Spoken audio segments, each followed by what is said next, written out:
Prime Minister, thank you so much. One of the big privileges of becoming a new Swedish Prime Minister is actually going to Helsinki. That was what, and today was the occasion. I really appreciate this, really, truly. And I could make this press conference extremely brief through simply saying I agree with everything you said. It was an excellent summarization of what we have been talking about, and I really underline the fact that we have so many things in common. If I nevertheless should say a few words about this, I think that the fact that we are in such an extremely challenging geopolitical situation right now, that is kind of it's so fundamental for all our discussions in terms of energy, in terms of defense policies, in terms of the NATO application, in terms of our support for Ukraine. So that is actually that affects all our discussions. The NATO application is of obvious interest.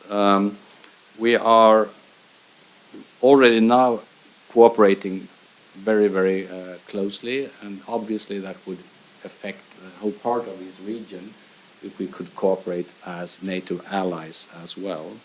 I think we both realize that we are security providers in NATO. We want to be protected collectively, but we also want to help collectively. I stress the fact that there is a very, very firm and broad unity in Sweden for this NATO application. And also stress that I cooperate very, very well with my predecessor and with your previous colleague, Magdalena Andersson, and the Social Democrats in Sweden in this very common effort to, as soon as possible, become members of NATO. Of course, we discussed how we best support Ukraine. Even though this is my first real trip, we both made the trip to Brussels last week when we met for the first time for the European Council meeting, and obviously Ukraine was the top of that agenda. We had President Zelensky on screen, and as always, he asked for more support.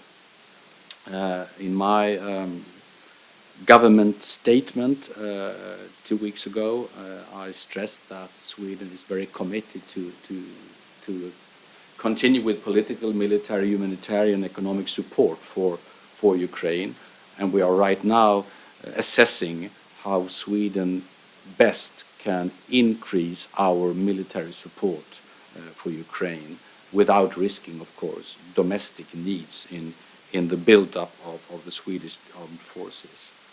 And finally, Ukraine will obviously also be a central part for the Swedish presidency. Beside all the other things, we actually discussed in Brussels a few days ago that we are very good in crisis management nowadays in Brussels, the pandemic, the war, and we are doing what we need to do, but we also need to do long-term things beside. And that goes further, the crisis management, that is competitiveness. We talked about tech companies. Sweden and Finland, we share not only knowledges, but we also share abilities in terms of technology that is crucial to the free world. And we think that for Europe to be more of a champion, the tech companies of Finland and Sweden could be of even bigger importance. Finally, climate policy to phase out fossil fuels, energy policies. We briefly discussed the possibilities of more nuclear energy. Both Sweden and Finland are countries that have a possibility to become more or less fossil free and build up independence from others in terms of energy in energy. So that was a few other things that we discussed. I think finally that we have to face a situation where the outside world gives enormous challenges to our two countries.